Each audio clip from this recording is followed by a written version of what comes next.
Quick knife sharpening tip utilizing pressure. This video is intended for mainly the newer people who are getting into it. You have a pretty strong foundation of how to sharpen a knife. This is just an extra tip on how to utilize that pressure to make the difference.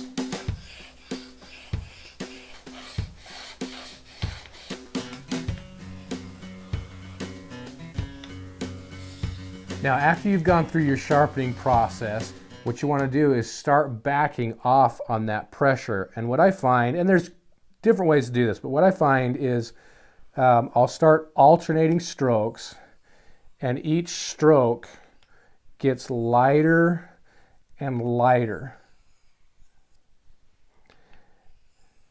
And I might even raise the angle just a hair to give it that micro bevel. But try that. That makes for a really sharp blade.